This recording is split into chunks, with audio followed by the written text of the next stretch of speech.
Posso sair? Vou ler uma mensagem, Não, não, como de posso sair. costume, do livro Minutos de Sabedoria. Não ponha limites à sua vida. Procure ouvir as notas harmoniosas e sublimes do canto maravilhoso Você acha? que se evola da natureza. Viva sorridente e alegre, para espantar as preocupações, para aliviar as lutas. Mergulhe sua alma na alma da natureza. Absorva a luz do sol. Goze a suavidade da lua. Contemple o esplendor das estrelas. Aspire o perfume das flores. A vida é bela, apesar das dores e dos contratempos. Se está desempregado, não se desespere, não amaldiçoe a sorte. Enfrente as dificuldades corajosamente.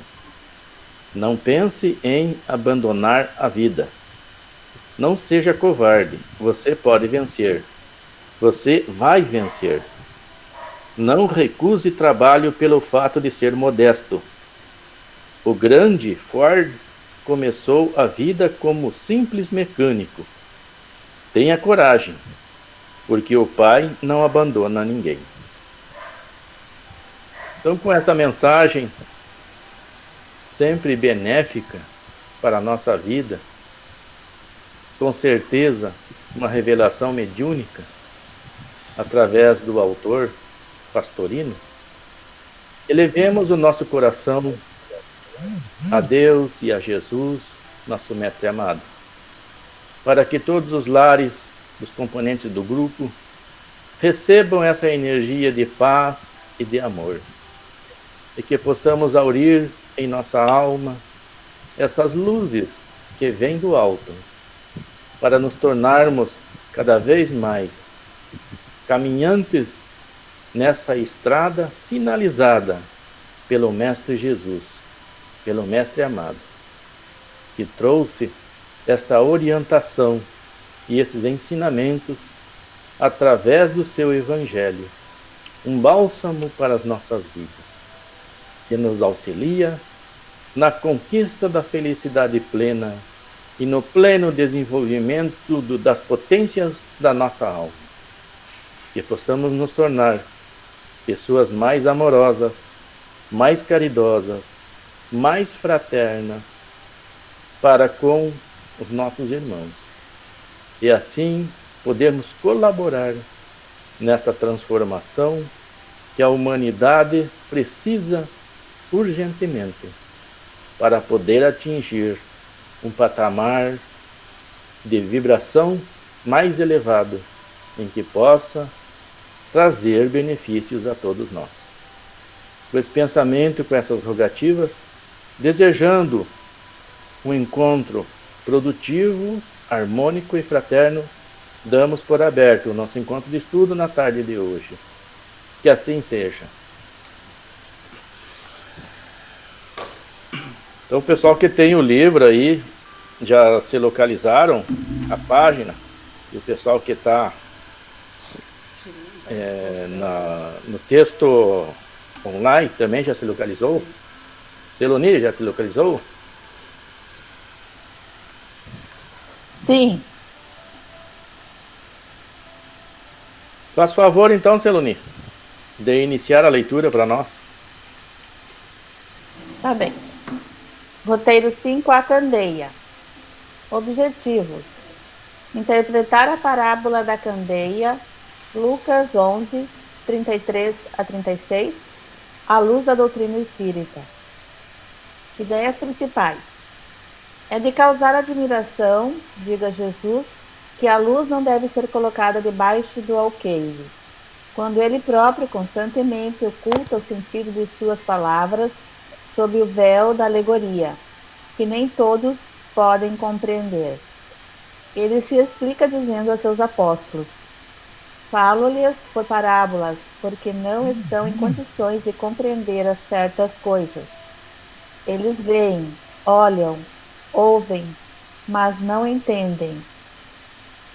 Fora, pois, inútil tudo dizer-lhes, por enquanto. Digo-o, porém, a vós, porque dado vos foi compreender estes mistérios. Procedia, portanto, com o povo como se faz com crianças cujas ideias ainda se não desenvolveram. Desse modo, indica o verdadeiro sentido da sentença. Não se deve pôr a candeia debaixo do alqueire, mas sobre o candeeiro, a fim de que todos os que entrem a possam ver. Tal sentença não significa que se deva revelar inconsideradamente todas as coisas. Todo o ensinamento deve ser proporcionado à inteligência daquele a quem se queira instruir, porquanto há pessoas a quem uma luz por demais viva deslumbraria sem as esclarecer. Allan Kardec, O Evangelho segundo o Espiritismo, capítulo 24, item 4. Vamos fazer uma análise Seguimos? da leitura que a Celoni fez sobre ideias principais. O que nós podemos extrair, Wilson, desta parte, que é um trecho, né, do Evangelho segundo o Espiritismo?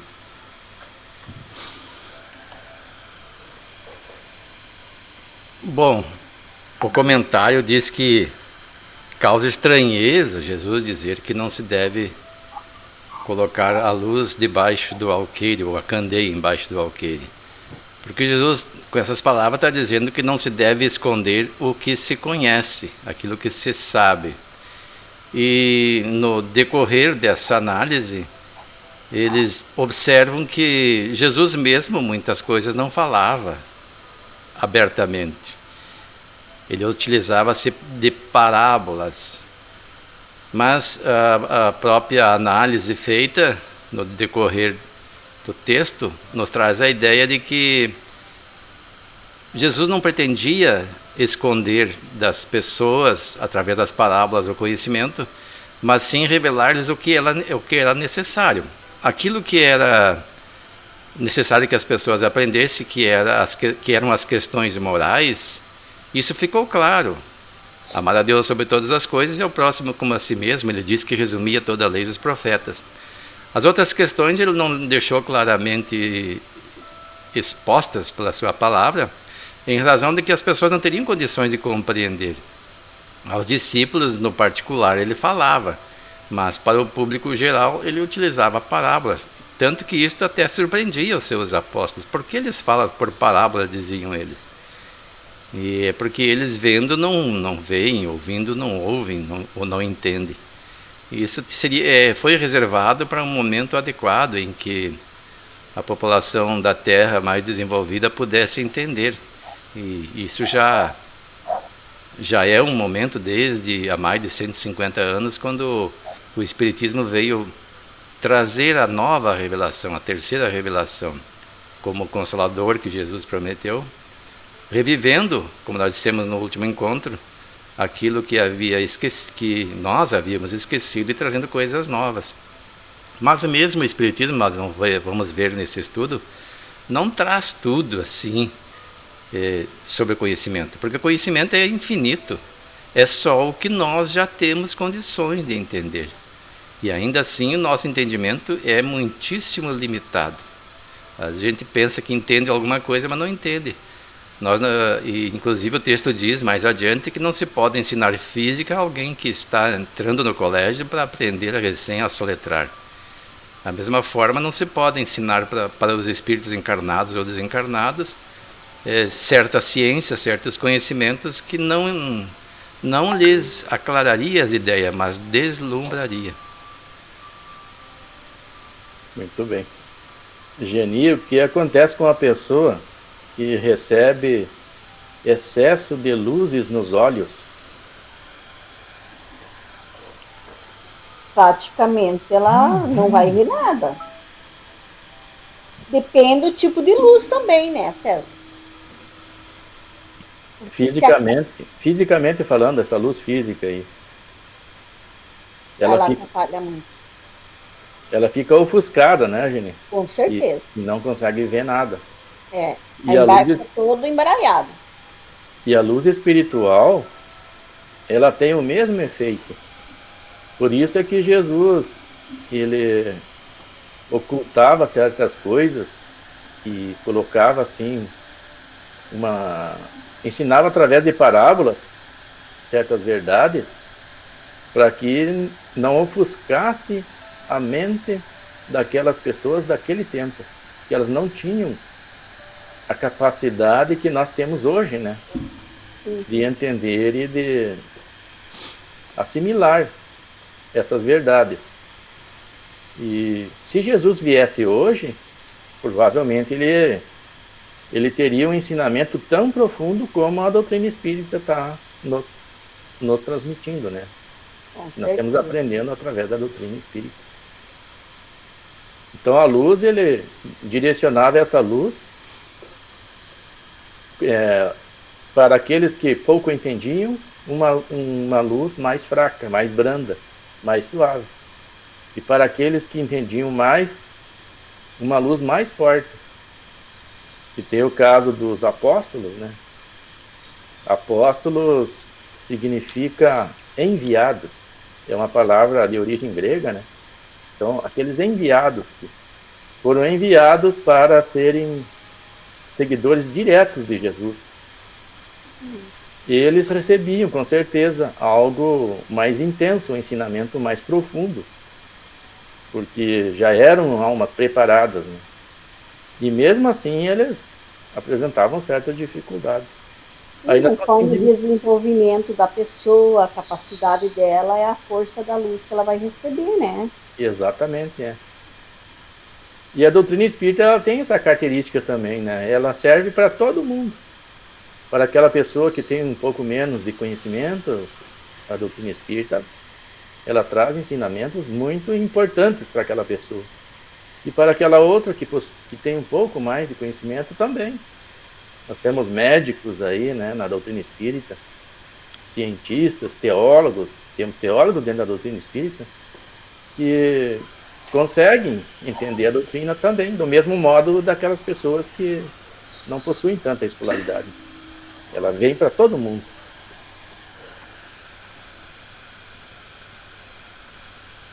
Seguimos adiante, então. Celoni, tem alguma coisa a acrescentar a respeito desse trecho?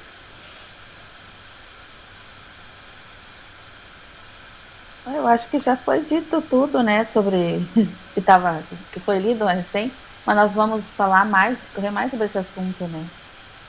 Eu achei importante ali aquela citação que é própria do Allan Kardec, que não se deve pôr a candeia debaixo do alqueire, mas sobre o candeeiro a fim de que todos os que entrem possam ver. Ele explica que tal sentença não significa que se deva revelar inconsideradamente todas as coisas. É isso mais ou menos que vocês já falaram, né? Que todo ensinamento deve ser proporcionado à inteligência daquele a quem se queira instruir. Senão, poderá as pessoas não terem um entendimento tem que ser proporcional, né? Como você falou.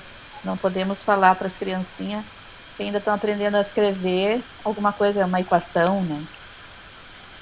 Por aí. No sábado passado, no finalzinho do encontro, eu havia levantado uma questão para a dona Antoninha, o que a dona Antoninha entendia, o que eram as estrelas no céu. Eu gostaria de continuar. Dona Antoninha, a senhora poderia dizer o que a senhora entende, o que são as estrelas no céu?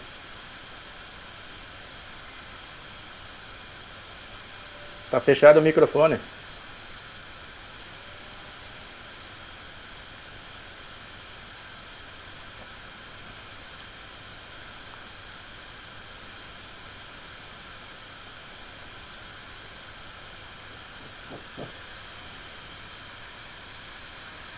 Eu gostaria de ajudar, Wilson, já que elas estão com dificuldade lá, o pessoal entender.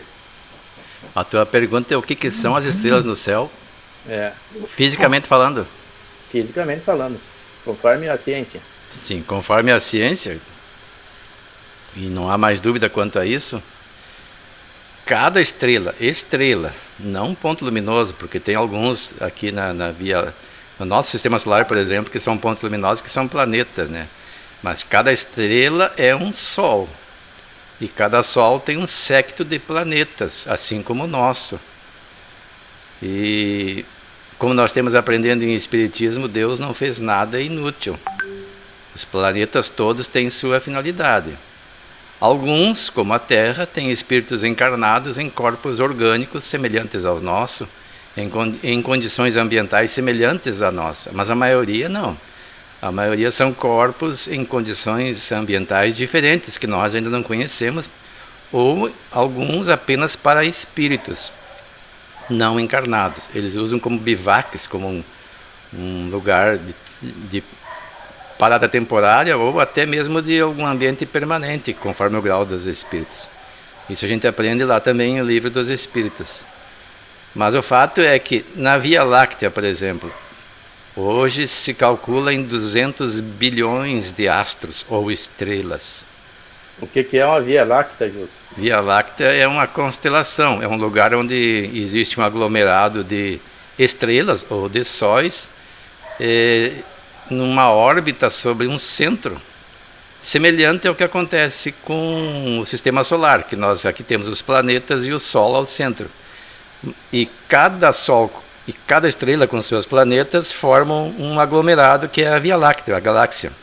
Mas essa é uma das infinitas galáxias, né? Então o universo é povoado de infinitas possibilidades de planetas semelhantes ao nosso e outros com vidas diferentes, mas todos com vidas. Nós enxergamos a Via Láctea? Nós conseguimos enxergar, são as estrelas que nós enxergamos a olho nu. Não toda ela, mas a parte visível a olho nu. E o nosso Sol faz parte da Via Láctea? Com certeza. E por que elas são pequenininhas e o nosso Sol é tão grande? Quem que disse que ele é pequenininho? O nosso Sol não é nem sequer um dos médios astros da Via Láctea. É tudo uma questão de como é que se diz, de perspectiva, de distância.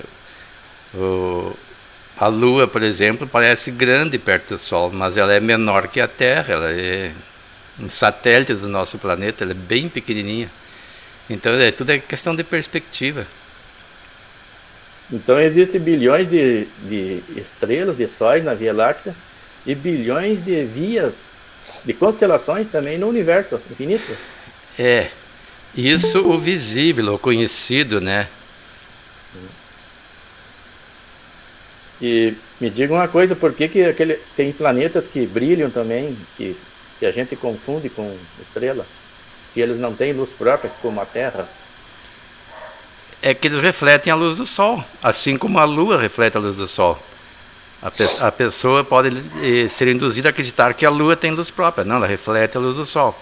E alguns planetas aqui na Terra, vistos daqui da Terra, também podem parecer estrelas, mas na verdade estão refletindo a luz do Sol.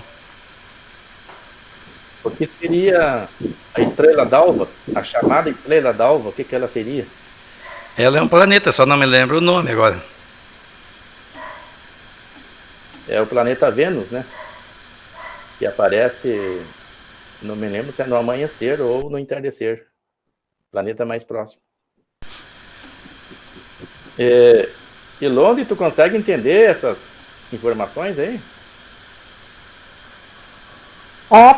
Tô tentando assimilar. Mas é mais ou menos, a gente tô mais ou menos entendendo.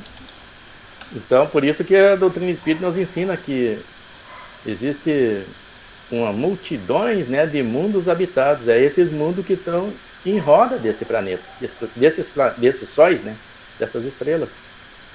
E quem é que circula? É o Sol que circula em roda da Terra ou a Terra que circula em roda do Sol? Qual é a tua ideia? É a Terra que circula em roda do Sol. É a Terra. E junto da Terra tem mais 8 planetas no Sistema Solar que circulam em roda do Sol. Assim nós vamos entendendo, né, o tamanho da morada do Pai. É infinito. Eu estou levantando essa questão Porque tem pessoas que estão tempo na doutrina espírita e ainda não compreendem muito bem essas coisas. O que seriam isso? O que seriam esses sóis? O que seriam essas estrelas? E é necessário. A doutrina ela é feita de ciência, filosofia e religiosidade. Então é preciso nós entendermos também.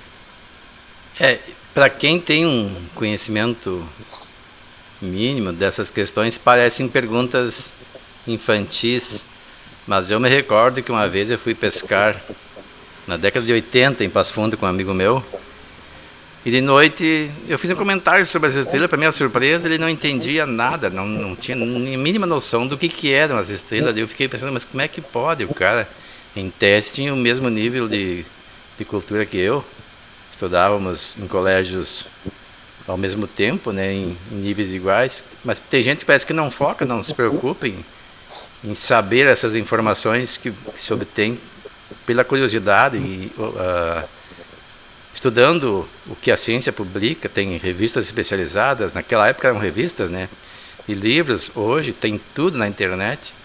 Hoje eu acredito que já é mais difícil alguém não saber isso, mas naquela época eu fiquei surpreso. Na década de 80, uma pessoa com ensino médio completo não tinha conhecimento do que eram as estrelas. E certa vez, Wilson, para um colega meu, eu disse para ele, de noite, né, eu disse para ele que muitas estrelas, né, já não existem mais, né, devido ao tempo que elas terminaram, e somente a luz dela que chega aqui na Terra. Ele ficou me olhando com um olhar estranho, né? Achando que eu estava louco.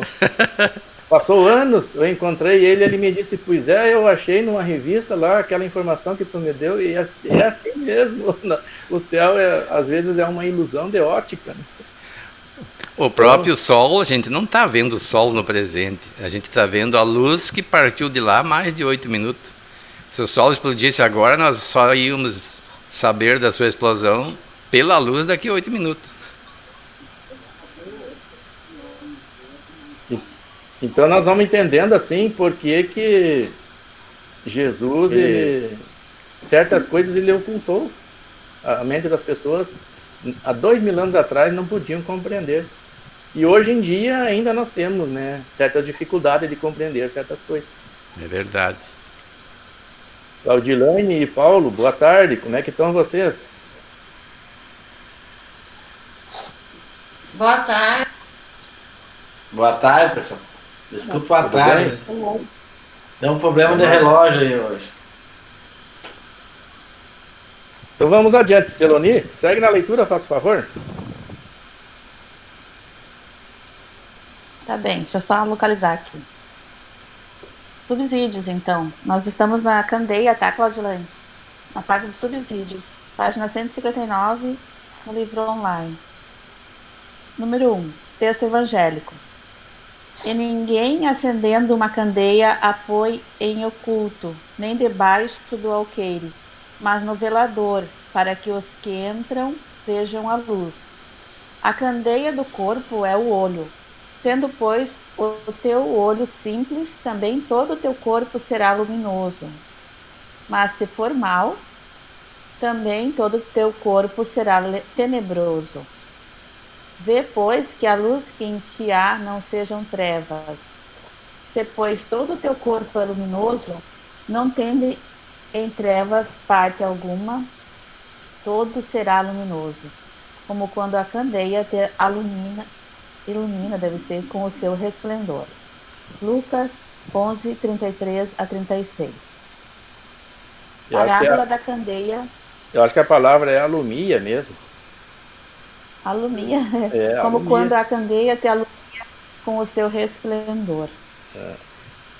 A parábola da candeia revela o quanto é importante fazer a divulgação de verdades espirituais. Continuar? Pode seguir. Descendo o Cristo das esferas de luz da espiritualidade superior à Terra, teve por escopo orientar a humanidade na direção do aperfeiçoamento. Brilhe a vossa luz. Eis a palavra de ordem, enérgica e suave, de Jesus, a quantos lhe herdaram o patrimônio evangélico. trazido ao mundo ao preço do seu próprio sacrifício. A infinita ternura de sua angelical alma sugere-nos, incisiva e amorosamente, o esforço benéfico. Brilhe a vossa luz. O interesse do Senhor é de que os seus discípulos de ontem, de hoje e de qualquer tempo sejam enobrecidos por meio de uma existência moralizada, esclarecida e fraterna. O Evangelho aí está, como presente dos céus para que o ser humano se replete com as bênçãos, se inunde de suas luzes, se revigore com as suas energias, se enriqueça com os seus ensinos eternos. O Espiritismo, em particular, como reviviscência do cristianismo, também aí está, ofertando-nos os oceânicos tesouros da codificação. Pode-se perguntar, de que mais precisa o homem para engrandecer-se pela cultura e pelo sentimento, se lhe não faltam os elementos de renovação plena, integral e positiva? Vamos analisar então esse texto, Celoni. Por que Jesus disse, brilhe a vossa luz, e não disse, brilhe a nossa luz? Qual é a diferença? Eu acredito porque no momento que Jesus estava aqui presente, vendo isso entre nós, ele já tinha luz, ele não precisava fazer brilhar, ele já estava brilhando. Para brilhar a vossa luz, que era nós, da humanidade daquele tempo. Eu entendo assim. Com certeza, né? Então a luz dele já estava brilhando, né? E ele precisava que a nossa luz começasse a brilhar, né? Através do nosso trabalho, através do nosso burilamento. E o que seria essa luz aí que nós precisamos brilhar? Vamos procurar entender. É a luz espiritual.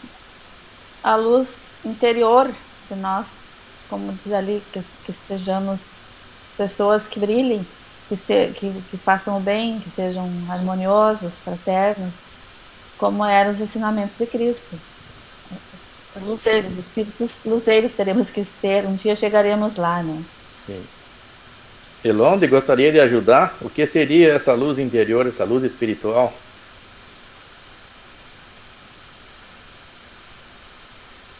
Está fechado o teu microfone, Elonde.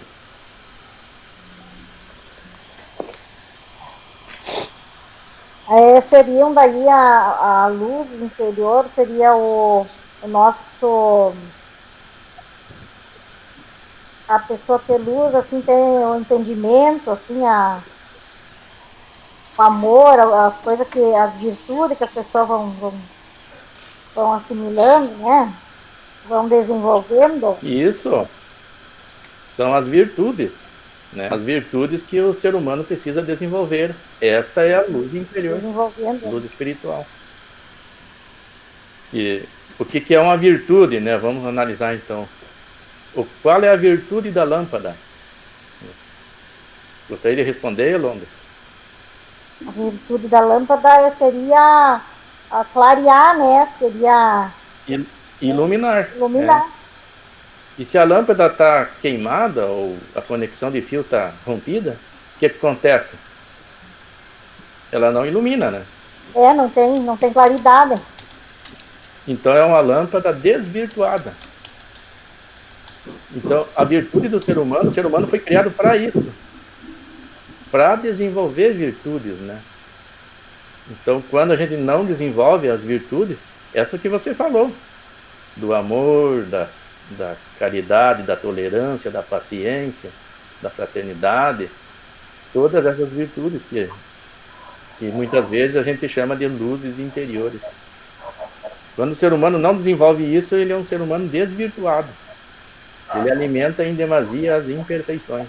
Há uma lâmpada que não ilumina, que não cumpre a sua função, né? Não cumpre a sua virtude.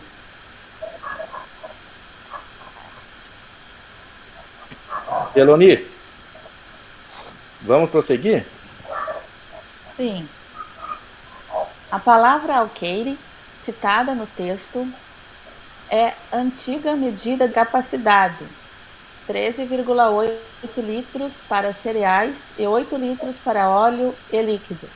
Tu está lendo Que servia aonde, também Tá lendo aonde? Estou lendo, acho que eu Tu pulou? pulei ali, então. É o número 2, Ah, que nós paramos no número 2. Ah, tá. Continuando 2, né? É. Tá, desculpa, vou continuar. Interpretação do texto evangélico. E ninguém acendendo uma candeia a põe em oculto, nem debaixo do alqueire, mas no velador, para que os que entram vejam a luz. Lucas 11:33. Gostaria de Está perguntar para claro. Claudilane, só um pouquinho, Celonique, para Claudilane. Tá. O que nós podemos entender desse versículo do Lucas aqui, Claudilane? Olha, porque assim, ó, quando a gente tem um certo entendimento que nós estávamos discutindo antes, se acende uma luz, se a gente tem uma compreensão melhor dos ensinamentos do Cristo, não tem por que guardar isso para si mesmo. Então, compartilhar com os outros. De alguma forma, fazer com que os outros também acendam a sua luz, também sejam iluminados. Porque o trabalho coletivo, ele se realiza através do conjunto, da união de todos. Cada um com as suas diferenças e as suas individualidades, cada um com a sua luz no seu momento, mas com um pouquinho de cada um a gente faz muito. E é isso que se espera para a humanidade no futuro, né? Que a gente possa se ajudar mutuamente. Verdade, é. Tem uma irmã nossa que se envolveu nos trabalhos ali de caridade da Casa Espírita e veio uma mensagem espiritual para ela. Algum tempo já ela está ali trabalhando, né? Veio uma mensagem espiritual para ela. Não deixe apagar essa luz que você acendeu, né? Então estava associado a essa luz espiritual. E é para ela seguir em frente, uma mensagem de ânimo para ela prosseguir no trabalho. Porque às vezes, diante das dificuldades, a gente esmurece, né? E daí os espíritos resolveram dar uma palavra de incentivo para ela. Paulo Leite, quer seguir na leitura? Está claro nesse versículo que pessoas conscientes saibam que em todo conhecimento destinado à melhoria moral e intelectual do ser humano não deve permanecer oculto, mas ser amplamente divulgado. A candeia simboliza instrumento de iluminação cuja chama alimentada pelo óleo que abastece afasta a escuridão reinante. Do ponto de vista espiritual, a candeia assemelha-se à mente esclarecida e enobrecida de valores morais que afasta as trevas da ignorância existentes na humanidade. Os espíritos superiores não mantêm oculto os conhecimentos que possuem, mas disponibilizando-os a qualquer pessoa. Mantenha-se na retaguarda espiritual quem acredita que conhecimentos superiores destinados à melhoria humana devam permanecer ocultos, em círculos fechados, inacessível às massas populares. Por força da lei do progresso e verdade, chega à medida que o ser humano evoluiu. Wilson, gostaria de fazer uma análise. A doutrina espírita, ela pode ser considerada uma candeia gigantesca? Candeia, nesse significado do texto, é uma fonte de luz. Jesus se referia à luz que provém do nosso conhecimento, do nosso desenvolvimento intelecto-moral e da necessidade de compartilhá-lo. E o Espiritismo, com toda certeza, é uma verdadeira candeia de luz, pois que e traz conhecimento do próprio cristianismo que nós não tínhamos até pouco tempo. Nós tínhamos o conhecimento que as anotações dos evangelhos nos trazem, mas a gente sabe que o próprio evangelho traduzido tem algumas distorções e alguns enxertos.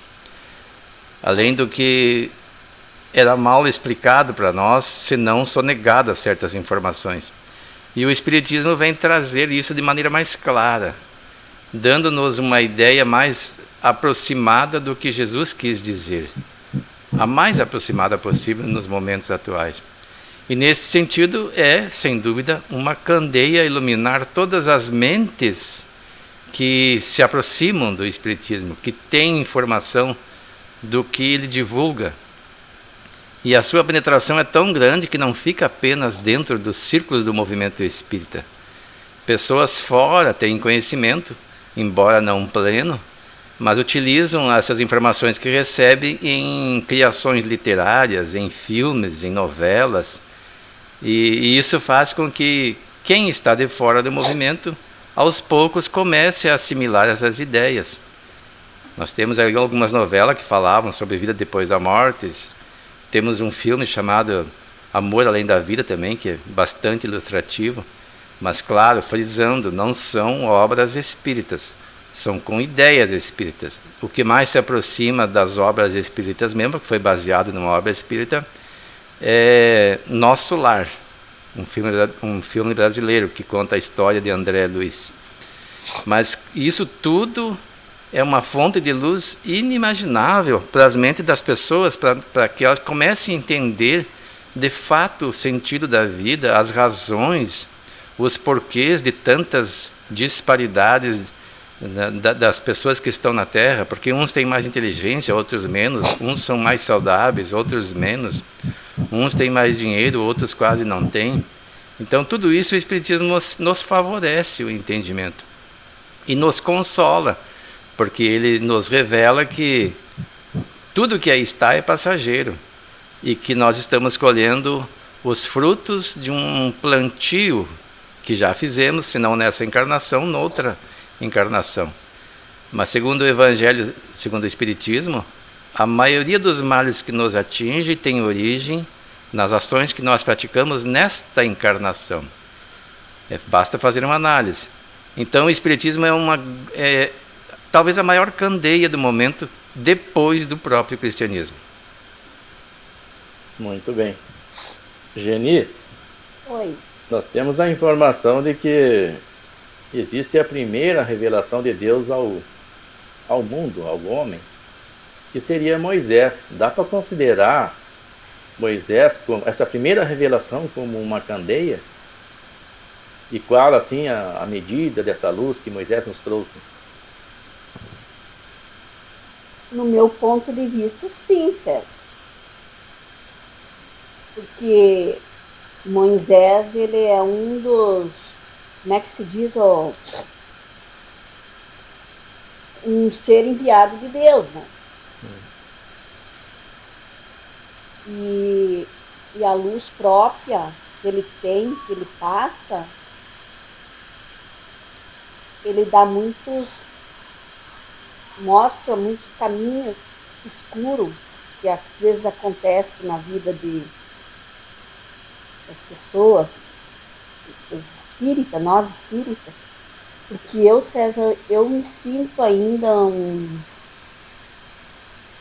uma pessoa que tem muito que aprender, mas ao mesmo ponto eu sinto que eu passo uma luz para as pessoas. Que hoje uma pessoa me disse uma frase que eu cheguei a chorar. Ela disse assim: Genia, que minha casa era tão escura. Você entrou, colocou teu trabalho aqui e tu trouxe a luz que nós precisávamos. E isso, César, no meu ponto de vista, vale mais do que o salário no mês, vale mais do que uma recompensa em dinheiro. Porque não, a luz que tu poder passar para o ser humano, ela não tem preço. Eu estou desviando o assunto, mas eu estou emocionada, eu não sei, César, o que está acontecendo comigo, eu estou com vontade de chorar, estou com vontade de falar. Não sei dizer o que está acontecendo comigo. Meu coração dispara. E eu vejo assim, a humanidade, ela está vivendo uma escuridão que as pessoas assim estão se desnorteando, que elas não estão vendo a luz que está, às vezes, em elas próprias, e elas estão deixando se fechar. Talvez por falta de amor, ou talvez por falta de fé, que essa escuridão não pode invadir nossas vidas.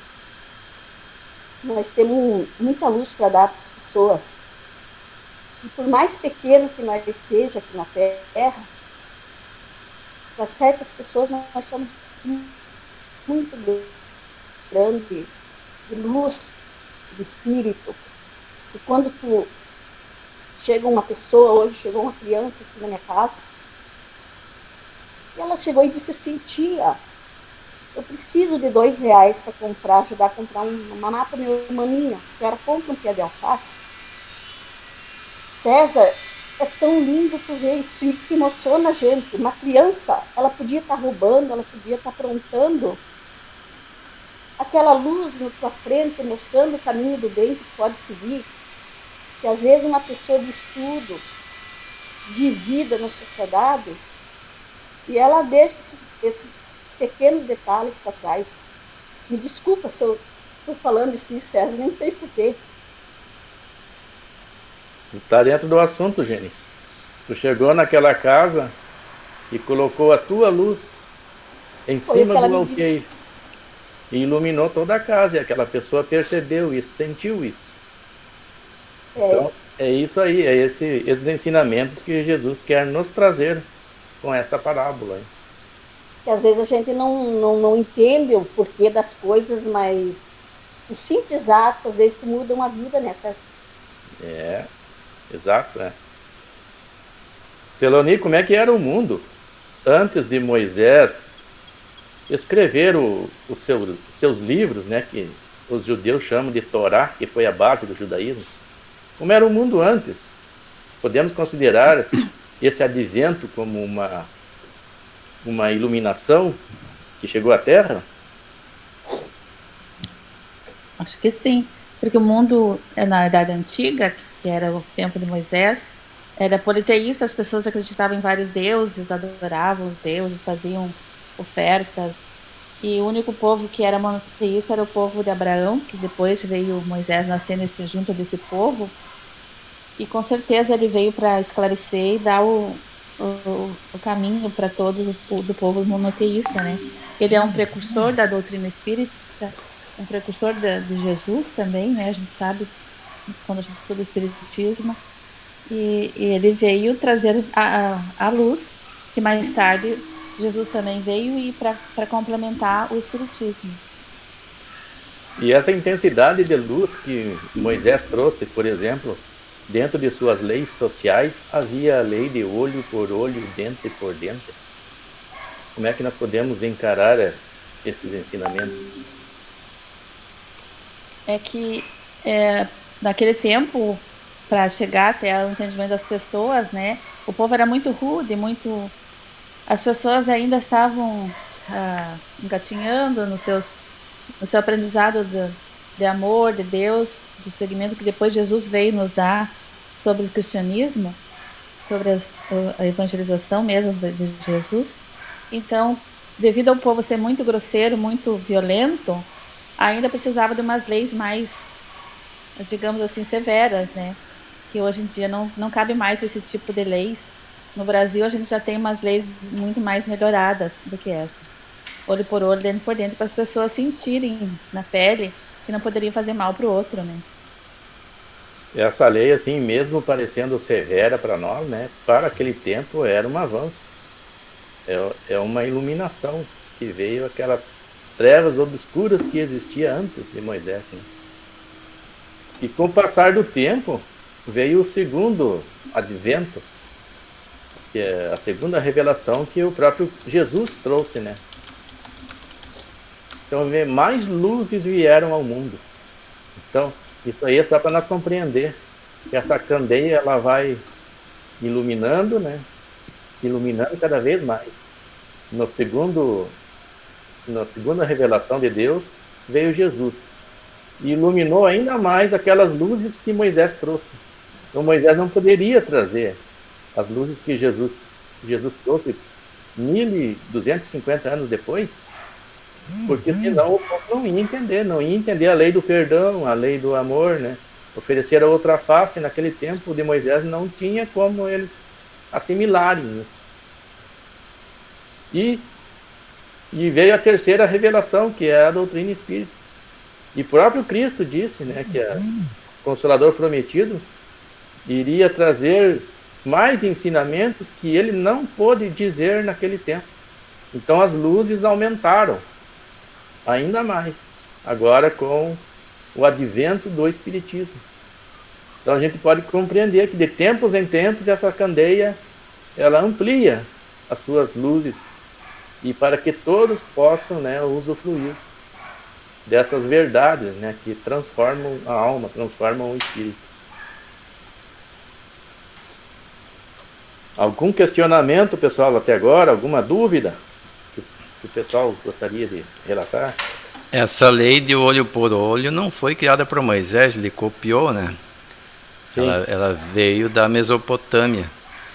E ela é chamada lei de talião, quer dizer, lei de retaliação. Ela procurava abrandar os costumes, porque antes de ser aplicada esta lei, e mesmo depois, e até hoje muita gente faz, a retaliação é maior do que o dano sofrido. Ou seja, se alguém, por exemplo, mata alguém de uma família, um membro dessa família que se sente ultrajado, ofendido, pode sentir-se no direito de ir lá e matar não só quem matou o membro da família, mas toda a outra família. Então essa lei vinha para abrandar os costumes. E embora isso choque a gente ainda hoje, porque aprendemos com Cristo que a gente deve perdoar e não buscar vingança, que a justiça compete a Deus e não às pessoas, com exceção feita, claro, às leis materiais, né, que regram a vida em sociedade. Ainda tem gente que extrapola, sofre um pequeno dano e como vingança faz um dano maior em quem praticou aquele dano, violando a própria lei de talião, e quanto mais a lei de perdão, a lei de justiça e de amor que Jesus nos trouxe. Lembrando que a justiça que Jesus se refere não é a justiça que o homem faça, mas aquela que nós aprendemos que é a lei de causa e efeito, né? A cada ação, uma reação correspondente. Então a pessoa que praticou mal para alguém, ela vai responder por isso, a sua própria consciência vai cobrar e tem as consequências naturais da lei de causa e efeito. E essa resposta vem através de expiação, como uma forma primeira de fazer sentir o dano provocado, mas a reparação, que deve vir depois, é que vai livrar a pessoa das consequências negativas do seu ato, para a própria consciência, né? Que quem faz um mal para alguém, quando a consciência acusa, a consciência só vai ficar em paz quando ele reparar esse mal, se não para aquela própria pessoa, pelo menos fazendo um bem para outras pessoas, para a sociedade em geral. Muito bem. Então a humanidade, ela segue esse curso evolutivo, né? De tempos em tempos se ilumina cada vez mais. Antes de Moisés, nós temos a figura de Abraão, mais ou menos uns 1000 anos antes de Moisés. Eu não me lembro bem a quantidade de anos, mas é mais de 1000 anos viveu Abraão. E o Abraão também trouxe muitas luzes ao mundo. O fato de aquele trecho da Bíblia que fala em que Deus exigiu que Abraão sacrificasse seu filho Isaque como oferenda, né? E Abraão obedeceu, e na hora que ele ia sacrificar o Isaque, um anjo desceu até ele e o impediu de fazer aquele ato, né? Então demonstrava uma grande obediência que Abraão tinha ao Pai Celestial, a Deus, né? E a partir daquele momento, aquele anjo pediu para o Abraão que no lugar de Isaac sacrificasse um cordeiro. Daquele momento em diante, então, parou com aquele processo de sacrifício de vidas humanas para agradar aos deuses, né? Então foi um momento de iluminação. Dali em diante, os hebreus começaram a sacrificar somente animais, cordeiros.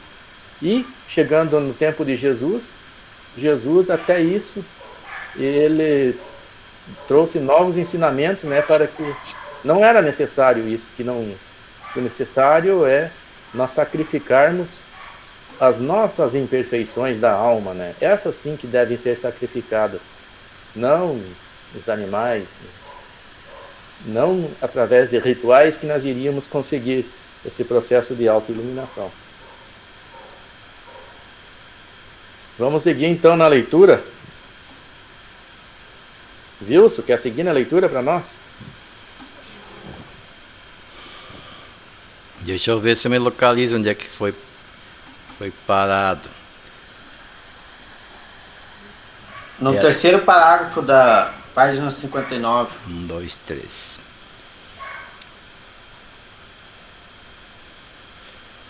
Se, pois, em sua previdente sabedoria, a providência só gradualmente revela as verdades, é claro que as desvenda à proporção que a humanidade se vai mostrando amadurecida para as receber. Ela as mantém de reserva e não sobre o alqueire. Os homens, porém, que entram a possuí-las, quase sempre as ocultam do vulgo, com o intento de o dominarem. São esses os que verdadeiramente colocam a luz debaixo do alqueire.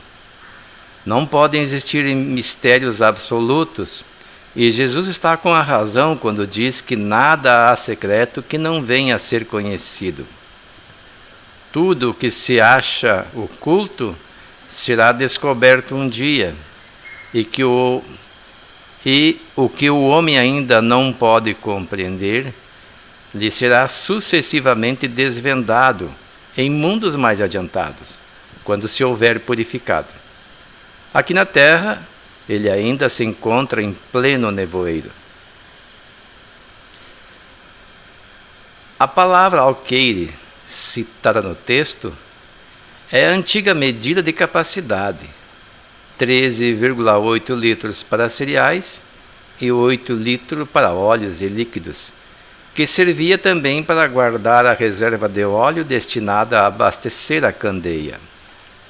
Segundo Jesus, a candeia acesa deve ser colocada no velador, utensílio formado de uma haste de madeira apoiada numa base, tendo na parte superior uma espécie de disco onde se coloca o candeeiro. Candeia ou uma vela. Colocando a candeia no velador, a luz se espalha de maneira uniforme, facilitando a visão das pessoas. Tais ensinamentos do Mestre dão-nos a entender claramente que as leis divinas devem ser expostas por aqueles que tiverem a felicidade de conhecê-las, pois sem esse conhecimento paralisar-se-ia a marcha da evolução humana. Sabemos que nem todos estão predispostos a conhecer a luz.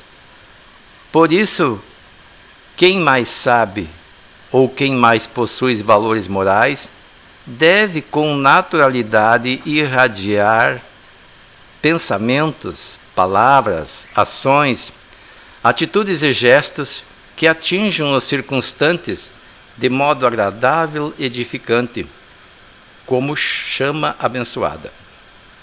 Manda a prudência, entretanto, que se gradue a transmissão de tudo e qualquer ensinamento à capacidade de assimilação daquele a quem se quer instruir, uma vez que uma luz intensa demais o deslumbraria, ao invés de o esclarecer.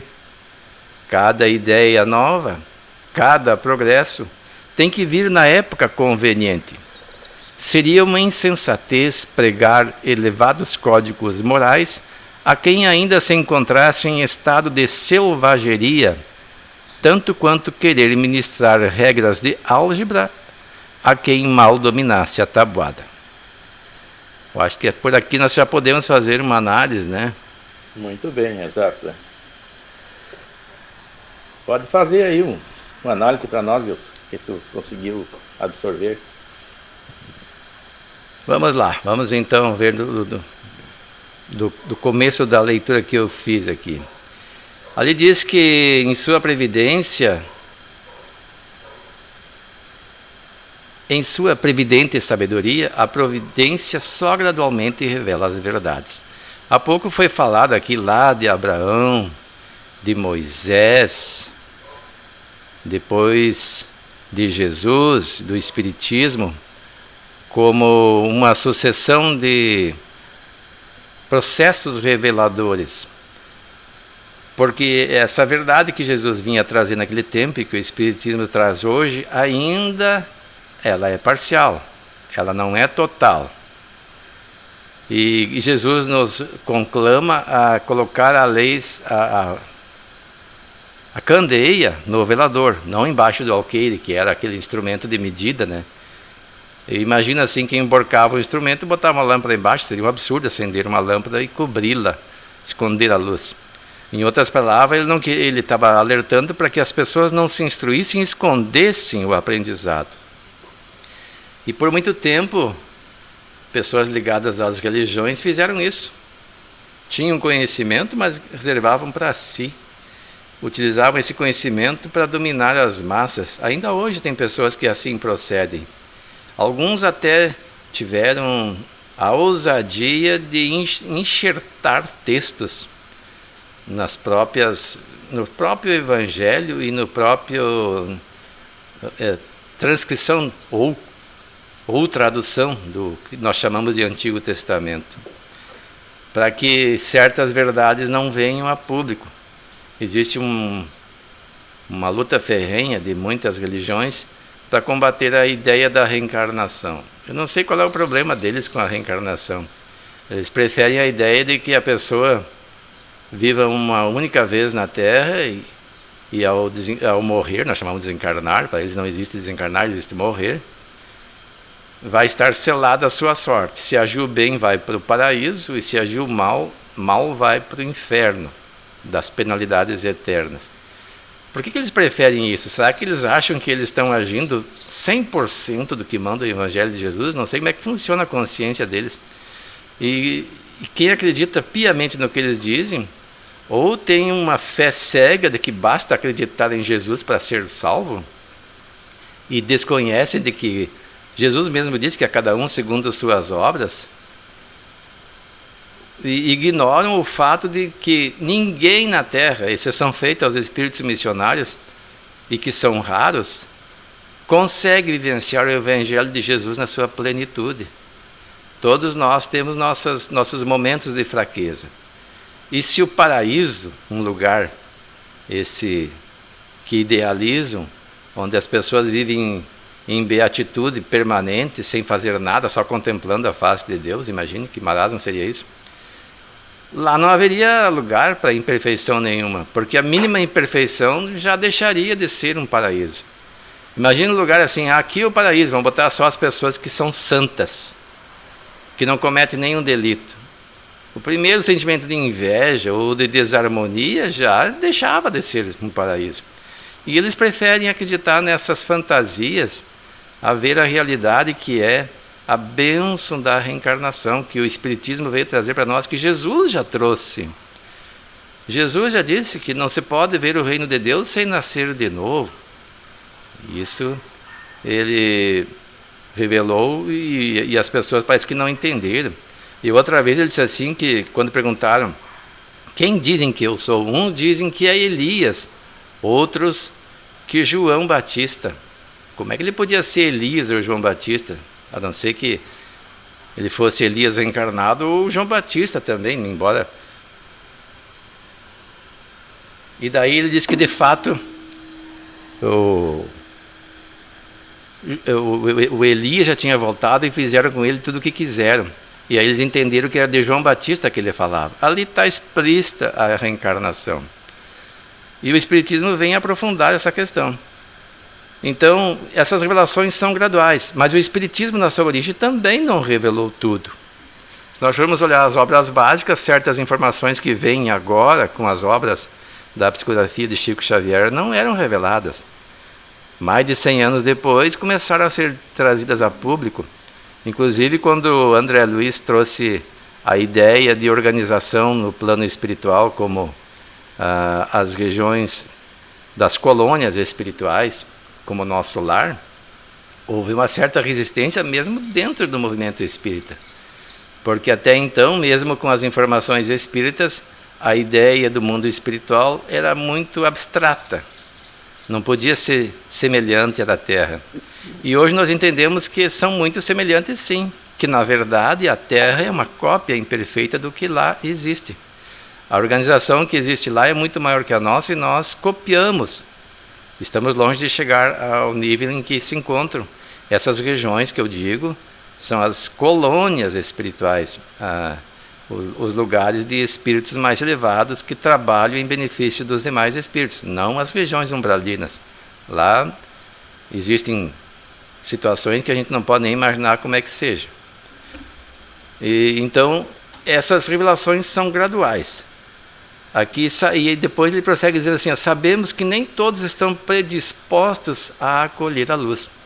Isso confirma o que eu estou dizendo. Tem pessoas que não quer iluminar as mentes nesse aspecto de que o aprendizado é gradual e que Deus não condena ao inferno, mas que nós sofremos as consequências de nossos atos. Alguns até têm uma boa intenção, eles acreditam que afastando a ideia do inferno, as pessoas não terão freio, poderão dar vazão aos seus instintos inferiores, que é preciso provocar medo. Mas a maioria não é isso, não. Elas querem dominar, querem vender indulgência, querem vender o paraíso por uma crença cega e dele cobrar, como é que diz, ofertas dos fiéis, né? Fazem desafios, etc. E é bom nem entrar no mérito dessa questão. Mas o fato é que essas pessoas não querem ver a luz e não querem deixar que outros vejam. São ferrenhos adversários da ideia que o Espiritismo trouxe, que não é outra senão o Evangelho de Jesus redivivo. E aqui tem um detalhe que diz assim, manda a prudência, entretanto, que se gradue a transmissão de todo e qualquer ensinamento à capacidade de assimilação de aquele a quem se quiser instruir. Pessoas que não conhecem, por exemplo, a filosofia espírita, nos abordam frequentemente e querem que nós, em uma conversa de 5 minutos, transmitamos a eles tudo que a gente aprendeu e que está aprendendo ainda.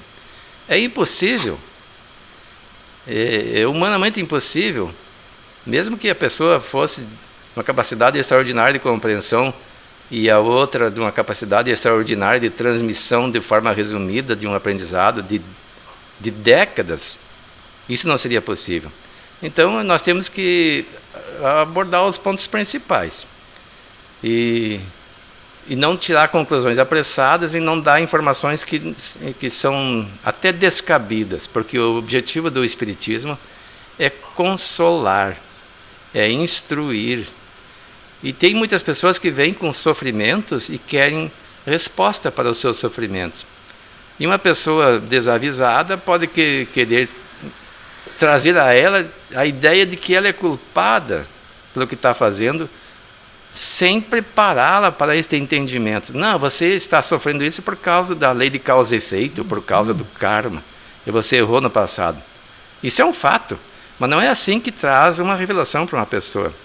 Ela pode entrar em um choque consciencial e desenvolver um processo de culpa que pode desestruturar a pessoa. Eu me recordo, já repeti várias vezes aqui nesses nossos encontros, eu trabalhava em Novo Hamburgo e uma colega soube que eu era espírita, daí ela veio me questionar. Viu, eu sei que tu é espírita, me diz uma coisa, eu tenho uma parente que não conseguia engravidar. E ela foi pedir informação para uma pessoa espírita da cidade dela.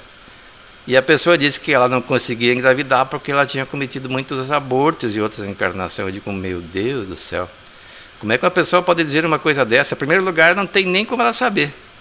Ela tira uma dedução apressada, baseada na lei de causa e efeito. Então ela deduziu, não, ela não consegue engravidar porque cometeu o crime de aborto da cabeça dela. De onde é que ela tirou isso? E mesmo que fosse verdade, não é isso que deve ser feito. É porque existem várias razões por que a pessoa não pode engravidar.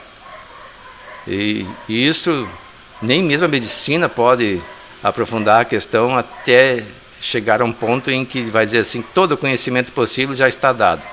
Então ninguém pode dizer. Mas o fato é que existem muitas formas. Ela podia dizer, olha, se você tem necessidade de ter um filho para amar, você pode adotar uma criança. Às vezes Deus nos coloca numa situação em que nós possamos amar o semelhante de uma forma mais expansiva do que aquele amor carnal ou decorrente de um vínculo consanguíneo. Porque uma pessoa que adota um filho, ela ama este filho, quando isto é feito por amor, não por interesse econômico, muito mais do que aquele que tem um filho que muitas vezes nem é planejado, vem por acidente. Nós vemos exemplos de pessoas muito próximas de nós que tiveram dificuldade em ter filhos e adotaram, e hoje esse filho, essa criança, para essa pessoa é o maior tesouro da vida. Ela vive feliz com essa criança. Então, é isso que nós temos que transmitir para estas pessoas. Não acusá-las de, você está passando por isso porque você pecou no passado, ou porque você fez aborto, ou porque você provocou aborto em alguém. Ora, quem é que pode provar isso? Isso é improvável no sentido de não ser possível provar. Pode, repito, até ser verdade. Mas não é este o objetivo do Espiritismo. Então, manda a prudência que se gradue a transmissão de todo.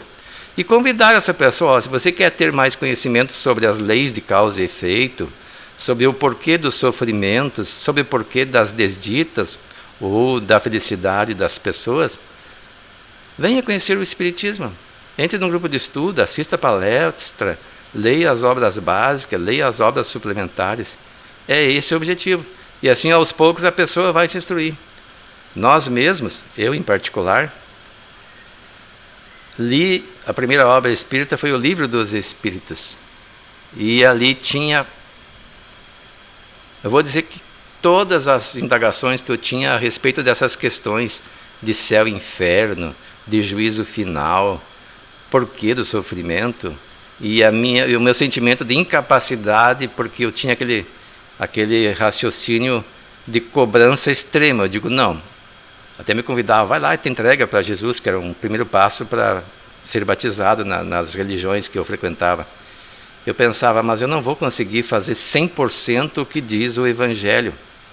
O Evangelho dizia assim, você faz isso, vai para o céu, se não fizer, vai para o inferno. Eu não me via capaz, e não me vejo hoje, de fazer 100%. Eu já tinha aprendido isso no catecismo e depois isso foi aprofundado nas religiões que eu frequentava, protestantes. E o Espiritismo veio me dizer que não é assim. O nosso progresso é gradual, nós somos sim responsáveis pelos nossos erros, como também somos beneficiados pelos nossos acertos, que temos influência sim dos espíritos inferiores, mas também temos influência dos espíritos superiores. Nós é que escolhemos. E isso veio de uma forma, para mim, espetacular e gradual, não é absoluta. Eu estou aprendendo ainda e vejo pessoas com conhecimento muito maior, como é o caso do Pastorino, como é o caso do Severino, Celestino, né?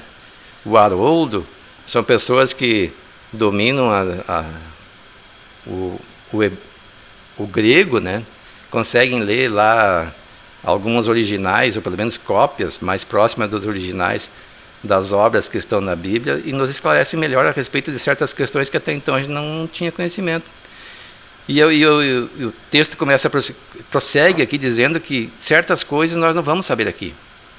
Nós vamos aprender em mundos superiores, quando nós estivermos em condições de reencarnarmos em mundos superiores. A própria Terra já está passando por uma fase para um mundo melhor, que é um planeta de regeneração, em que não vai imperar o mal, mas vai ter um equilíbrio entre o bem e o mal, com preponderância para o bem. Então, maiores informações virão para nós nesse momento. Muito bem. Terezinha Isolã, como é que tá o teu áudio aí, tá bom?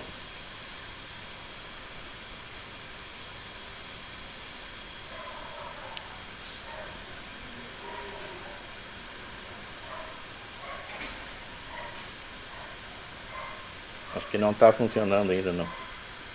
Acho que não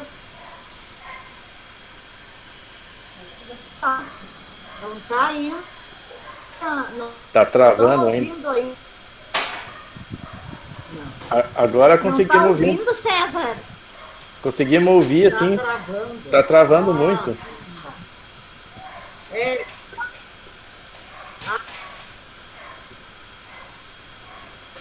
Gostaria de perguntar para Claudilane, então, essa questão aí de se nós podemos. Hein, Claudilane, se nós podemos fazer uma Um associação. negócio que eu tenho dúvida. Tá travando o teu áudio, Terezinha, não dá para entender. Eu vou passar para a Claudilane agora o questionamento aqui. É a respeito das crianças que frequentam o currículo escolar.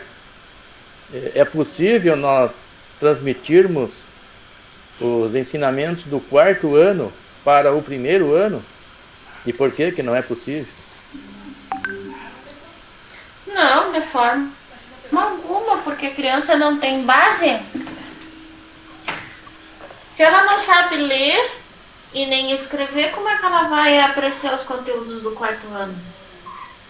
E desencadear um raciocínio lógico? Não tem como. Assim nós podemos compreender também a humanidade, né? Que sem base, ela não consegue assimilar coisas mais profundas.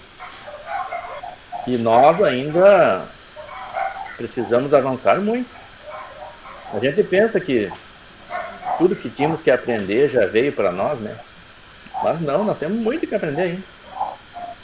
Principalmente sobre a vida espiritual. Nós estamos engatinhando ainda nessas questões da vida espiritual. E muitas coisas a gente não consegue entender e fica se questionando. Por que que aparentemente, né, os espíritos nos trazem tais informação ou se apresentam de tal forma? E o que acontece com eles, né? Nos nossos trabalhos mediúnicos, uma dúvida que eu tenho, né? Como é que tem espíritos que estão presos ainda no século XVI, no século XVII, no século XV? Eles não tiveram outras encarnações posteriores? Né? São coisas assim que complicam. Aí... Eu falei nos outros encontros aqui, o Divaldo Franco fala numa live que tem espíritos que ficaram por muito tempo, séculos, talvez até mais de milênio, retidos em regiões inferiores. Tamanho era o desequilíbrio, a desarmonia interior. E agora, como a Terra está passando por um processo de transformação, em que será barrada a reencarnação de espíritos empedernidos no mal, eles não podem simplesmente ser tirados daqui e levados para o mundo inferior sem ter oportunidade. Então, muitos deles ainda estão em regiões inferiores, mas eles vão reencarnar, e alguns já reencarnaram, outros estão reencarnando. Então, por um tempo, ainda nós vamos ter um ambiente bem tumultuado aqui na Terra, quando esses espíritos estiverem em condições de influenciar na sociedade. E aí é o momento, como nós aprendemos isso lá na separação do trigo e do joio, né? Esse é o momento da ceifa, é o momento em que os ceifadores darem um exemplo de como proceder, para que eles tenham a oportunidade de se modificar, transformar-se de joio que são, simbolicamente falando, em trigo. Então, alguns desses espíritos podem se manifestar nas sessões mediúnicas e a gente fica surpreso assim, mas como é que pode? Tanto tempo depois eles estão no mesmo lugar. Parece que para eles o tempo não passou, não se deram conta que o tempo passou. E alguns não se dão conta mesmo, não se dão conta nem que desencarnaram. Tamanha é a alienação mental. E André Luiz, inclusive, naquela obra Missionário da Luz, fala dos perispíritos chamados ovoides. Espíritos que desenvolveram uma ideia repetitiva, entram num círculo vicioso mental, em que os membros, por se tornarem inúteis, inoperantes, acabam perdendo a forma, e a sua forma se assemelha a um ovo, um crânio um pouco maior, e são inclusive utilizados por obsessores para sugar a energia de pessoas ou espíritos obsidiados. Esses espíritos não têm nem consciência da sua existência. Eles estão inconscientes, perderam a capacidade de discernir a própria existência. São pior do que um animalzinho que a gente tem em casa, que tem consciência da sua individualidade e se ambienta onde está e capaz de interagir, inclusive, com outros animais e com a gente. Então, tamanha é a alienação deles. Eles não regrediram como espírito, mas ficaram, ou ainda estão, ou ficarão por um certo tempo, alienados da realidade, no sentido literal, alienados sem saber o que está acontecendo, e precisam ser despertados. Então pode um espírito desse se manifestar a hora que está acordando desse estágio, por intervenção dos benfeitores espirituais, e nem se dá conta do que está acontecendo, e ele vai se manifestar numa reunião mediúnica, porque os fluidos ali emanados dos médiuns é mais fácil de se aproximar do padrão energético dele. Então ele ainda vai estar perdido. Ele vai dizer que aconteceu isso lá, por exemplo, no tempo das cruzadas. Ele pensa que está no tempo das cruzadas ainda. E a pessoa pode se surpreender com isso. Então existe nessa possibilidade do espírito cristalizar, né, e ficar preso num tempo e não evoluir. E tudo isso são informações que a doutrina nos traz, e nós temos que nos aprimorar a respeito disso, né, para nós conhecermos mais esta seara nova, que é a ciência espírita, né, que é enorme. Nós temos muito que estudar ainda, muito que avançar nesta área aí. E desta forma nós vamos nos iluminando e ficando cada vez mais no compromisso de colocarmos essas luzes, né, para que ilumine também as outras pessoas. E como o Wilson falou, com muito cuidado, né? No atendimento fraterno, por exemplo, a gente enfrenta todo tipo de problema. E muitas pessoas que vêm ali não conhecem a doutrina, não são espíritas, né? Então tem que ter muito cuidado na abordagem dessas pessoas, para não chocar, porque coisas pessoais, elas milindram mesmo, elas chocam mesmo. Até nós espíritas, né? Quando nos é revelado alguma coisa de nossas vidas passadas, algo errado que a gente fez, de forma muito cruel, de forma muito pesada, nós não gostamos muito daquilo, né? Imagina a pessoa que não conhece a doutrina. Nós nos achamos preparados, né? E ainda a gente não gosta, né? Imagina a pessoa que não, que recém está aprendendo os primeiros passos da doutrina, como ele vai se sentir, né? Então a gente tem que ter muita cautela com essas luzes. As luzes têm que ser direcionadas aos poucos a essas pessoas. Sempre procurar um caminho em que vai trazer para ela mais esperança no futuro, aumentar a sua fé, do que às vezes dar um choque de realidade e nós vamos complicar ainda mais a situação. E a pessoa nunca mais vai botar o pé numa casa espírita daí. Então vamos adiante, seguindo na leitura. Lê mais esse trecho aqui, Wilson, até o próximo item, né? A candeia do corpo é o olho. A gente parou em cima lá no... Esta é a razão de Jesus. Tá bom. Esta é a razão de Jesus colocar parte de seus ensinos, os mais complexos, sob o véu do simbolismo. O Espiritismo hoje projeta a luz sobre uma imensidade de pontos obscuros. Não lança, porém, inconsideravelmente. Com admirável prudência se conduzem os espíritos ao darem suas instruções.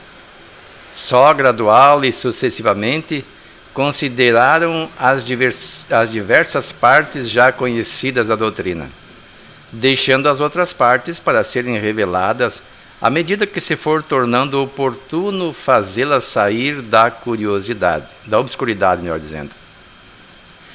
Se houvessem apresentado completa desde o primeiro momento, somente a reduzido número de pessoas se teria ela mostrado acessível. Houvera mesmo assustado as que não se achassem preparadas para recebê-la, do que resultaria ficar prejudicada a sua propagação. Se, pois, os espíritos ainda não dizem tudo ostensivamente, não é porque haja na doutrina mistérios em que só alguns privilegiados possam penetrar, nem porque eles coloquem a lâmpada debaixo do alqueire. É porque cada coisa tem de vir no momento oportuno. Eles dão a cada ideia tempo para amadurecer e propagar-se, antes que apresente outra, e aos acontecimentos o de preparar a aceitação dessa outra. Muito bem, vamos então fazer uma análise desse trecho. Até eu queria aproveitar aí, nós estamos estudando o Livro dos Espíritos na sexta-feira, e tem aquela parte ali do princípio espiritual que se torna assim um pouco difícil da gente passar para algumas pessoas que estão recém começando na doutrina, que participam do grupo. Inclusive a Elonde está participando agora, né? Começou, e a Terezinha e a Dona Antoninha. Mas essas já são antigas, né? E, Wilson, o nosso corpo é dotado de espírito, perispírito e corpo físico, né? O corpo físico é material. E toda a matéria, ela possui um princípio espiritual. Essa matéria que o nosso corpo possui, as células, possuem átomos, né, que formam as células. Ele possui um princípio espiritual independente ou não, ou só o espírito que age sobre elas. Nós temos uma pergunta em O Livro dos Espíritos assim: qual é a necessidade do espírito se unir à matéria? E lá o espírito está em E minúsculo, não é espírito com E maiúsculo, ou seja, não somos nós, os espíritos, que habitamos um corpo ou na condição de desencarnado. Então é o princípio inteligente que se une à matéria para lhe dar estabilidade. Essa é a razão lá, diz assim, para intelectualizar a matéria. Está respondido lá no Livro dos Espíritos. Vem de intelligere, mas é um neologismo criado por Allan Kardec. Mas não é dar intelecto no sentido de inteligência. Não é esse espírito. É o princípio espiritual que dá estabilidade à matéria, senão ela ficaria perpetuamente instável, não formaria matéria. A questão quanto ao corpo físico, porque esse princípio está lá, desde o átomo, né? Em tudo que existe, tem esse princípio inteligente. Essa pergunta eu não sou capaz de responder se no nosso corpo tem um princípio inteligente para cada molécula, ou se o nosso próprio espírito é capaz de organizar. Eu acredito, né? Falando por mim, não porque eu tenha estudado isso. Porque uma vez que o nosso perispírito é o modelo organizador do corpo físico, e o nosso corpo vai ser mais ou menos saudável em decorrência do estado de saúde do nosso perispírito, eu acredito que no corpo físico basta a energia de nós, espíritos encarnados, para organizar. Claro que depois que nós desencarnarmos e o corpo se decompuser, eu estou pensando aqui, esses elementos vão precisar de princípios espirituais para se manterem. Por exemplo, o que é ferro vai continuar sendo ferro, vai para a natureza. O que é zinco, o que é cobre, tudo isso compõe o nosso corpo. As moléculas de água vão continuar sendo água.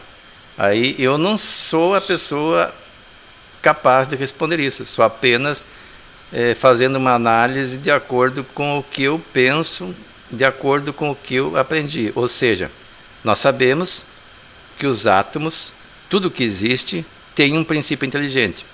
E esse princípio inteligente evolui e se expande até o momento em que desenvolve o raciocínio contínuo e se torna espírito, ou seja, nós.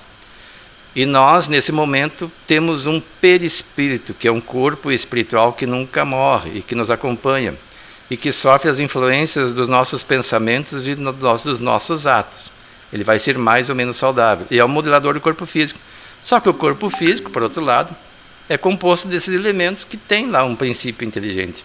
Aí demanda um estudo maior para responder se existe um princípio inteligente em cada átomo, em cada órgão nosso, ou se basta nós mesmos como espírito para isso.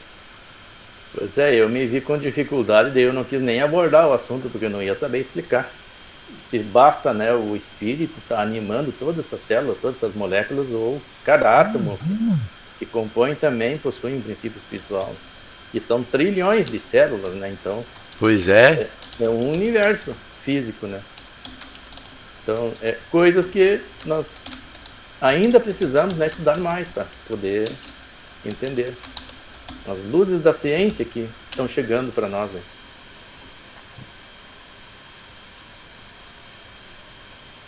Então tá, pessoal, ainda falta 3 minutos. Não sei se alguém gostaria de fazer algum questionamento, algum comentário a respeito do que nós estamos estudando.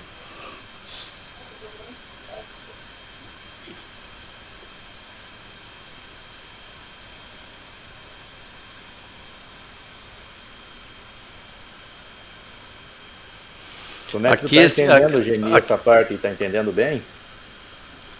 Mais ou menos, César. Aos pouquinhos a gente chega lá.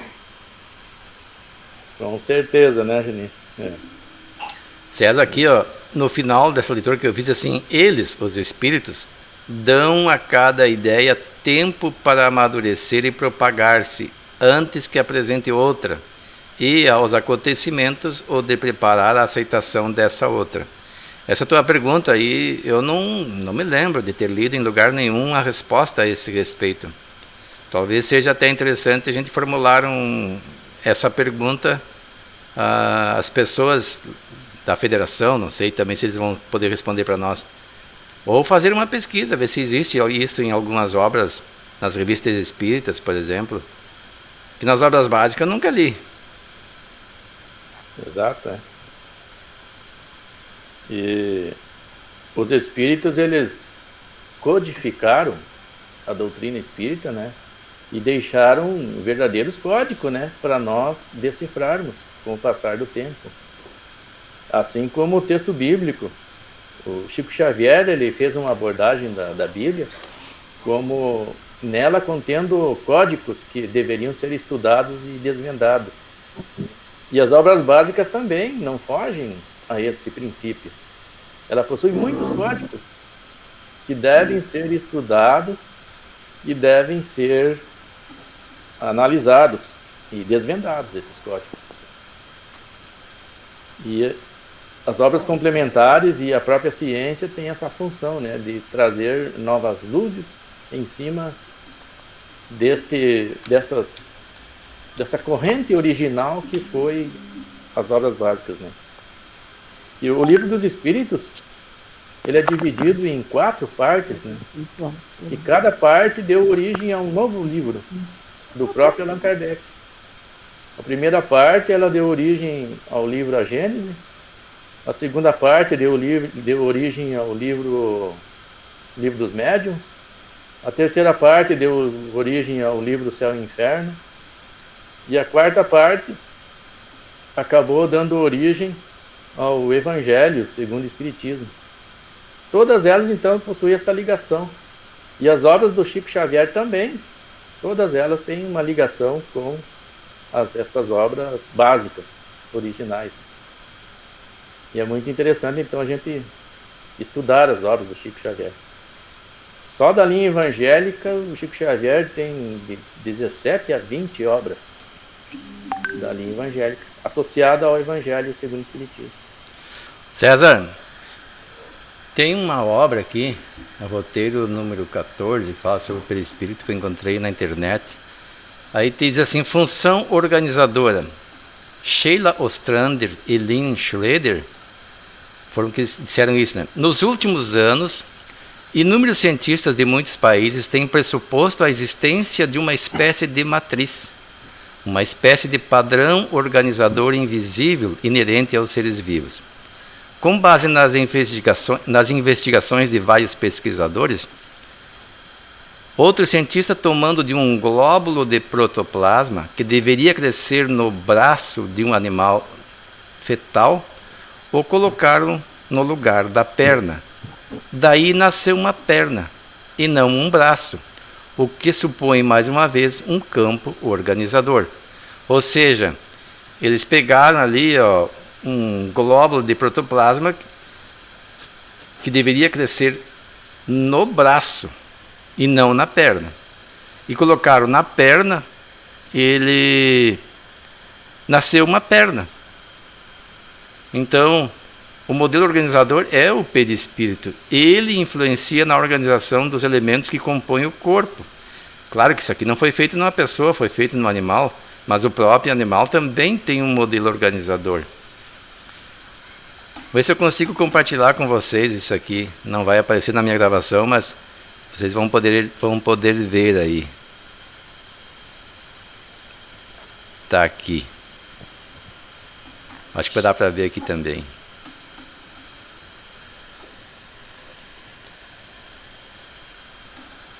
Ora, função organizadora, pesquisas. Aqui ele muda fácil. Da Sheila Ostrander e Lynn Schroeder. Isso aqui são slides. Se eu mexer aqui, ele pula em vez de movimentar.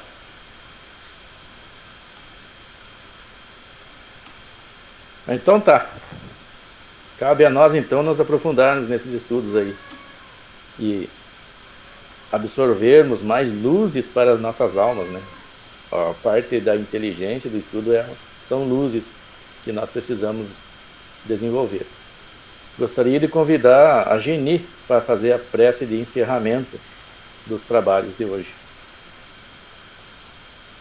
Então, elevamos nossos pensamentos a Deus, agradecido por esse momento, agradecido por esse poder nos encontrar com esses estudos maravilhosos, que nós possa ser a luz que precisa no dia das pessoas, que nós possa ser essa luz que clareia o caminho, principalmente nesse momento, que há muita escuridão na terra, que os anjos da guarda nos guarneçam essa semana e sempre, e dando a nós, a cada um dos seres humanos, a força e a determinação, que nós possa, com coragem, com ânimo, procurar entender mais o mundo espiritual, estudar o espiritismo e tentarmos, a cada dia que passa, pôr em prática, por menor que seja o pouquinho que nós sabemos, compartilhar com nossos amigos, e principalmente nossos entes queridos, levando a luz aonde eles se encontram. Que os anjos da guarda, os anjos de luz, guarneça e fortaleça o coração de cada um de vocês e de todos nós, que nós possa estar pronto para ajudar aquele que bater na nossa porta, seja o momento que for. Não medimos esforços, por mais pequenos que nós sejamos, mas nós somos sempre uma luz, a esperança de alguém. Muito obrigado e que assim seja, que nós possamos nos encontrar novamente sábado que vem nesse mesmo horário. Fiquem com Deus. Então, muito obrigado pela presença de todos e até o próximo sábado. Obrigada. Até sábado que vem. Tchau, tchau. Tchau, pessoal.